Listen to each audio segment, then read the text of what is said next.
आज नमस्कार नहीं, आज सैल्यूट।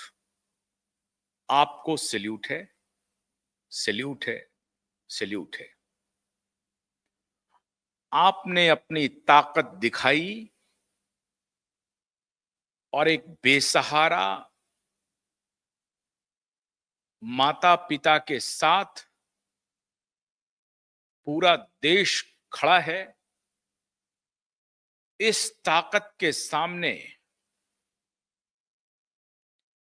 बड़े-बड़े अमीर, पैसे वाले, ताकतवर लोग, सत्ता की हनक रखने वाले लोग कैसे भाग खड़े होते हैं।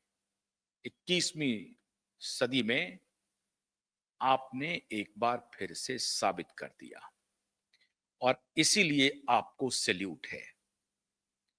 आपका अभिनंदन है, आपका वंदन है। मैं या हमारा क्यूबाइब नेटवर्क, हमारी पूरी टीम, नीलेश ओझा और उनके 50 वकीलों की team, supreme court high court litigant association कुछ भी नहीं है अगर आप खड़े नहीं होते।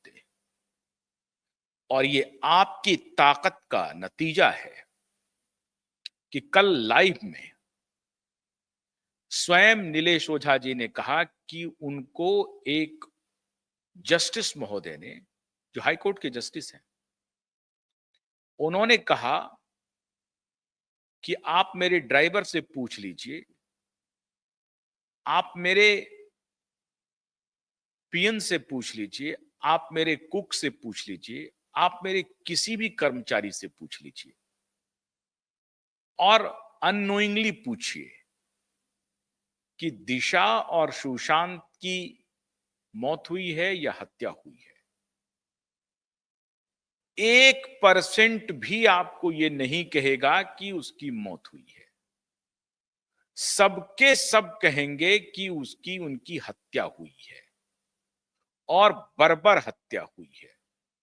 ब्रूटल मर्डर बहुत बुरा हुआ है हुजूर, बहुत बुरा हो रहा है।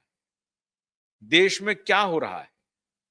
जो पैसे वाले लोग हैं, जो सत्ता के रसूखदार हैं, क्या वो कुछ भी करके निकल जाएंगे? उन्हें कोई रोकने वाला नहीं है। ये प्रतिक्रिया है कॉमन मैन की, आम आदमी की।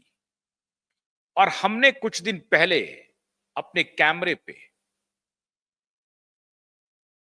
50 प्रतिक्रिया आपको दिखाई थी लोगों की। उसमें इंजीनियर थे, उसमें बिजनेसमैन थे, उसमें रेड़ी पटरी लगाने वाले थे, उसमें पढ़े लिखे कॉलेज गोइंग स्टूडेंट थे।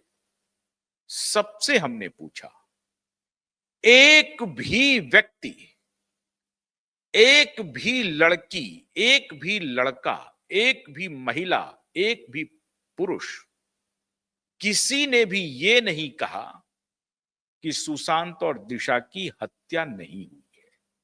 सबने कहा कि सुशांत और दिशा की हत्या हुई है। लेकिन मुट्ठी भर लोग, उनको ये नहीं मालूम है कि उनकी हत्या हुई है। आम लोग कह रहे हैं कि किसने हत्या की है,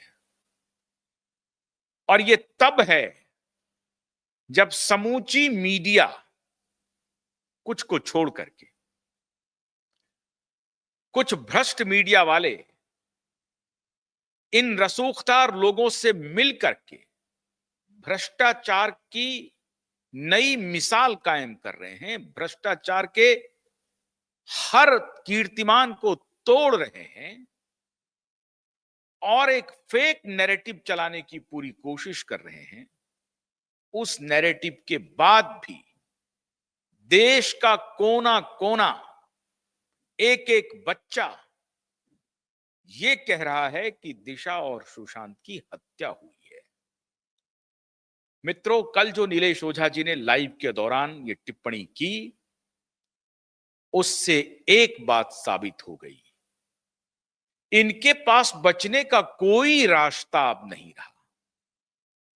तो रास्ता क्या कर रहे हैं?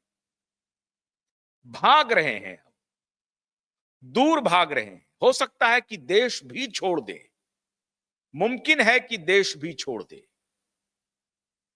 एक ऐसी साजिश बेपर्दा हुई है मित्रों, जिसे जानेंगे, सुनेंगे तो आप हैरान हो जाएंगे। कुछ भ्रष्ट पुलिस वाले सरकार के सामने एक प्रस्ताव लेकर के गए और कहा कि हुजूर, इस केस में तो जो भी एविडेंस है वो डिस्ट्रॉय हो चुके हैं, हम इसमें और क्या इन्वेस्टिगेशन करेंगे।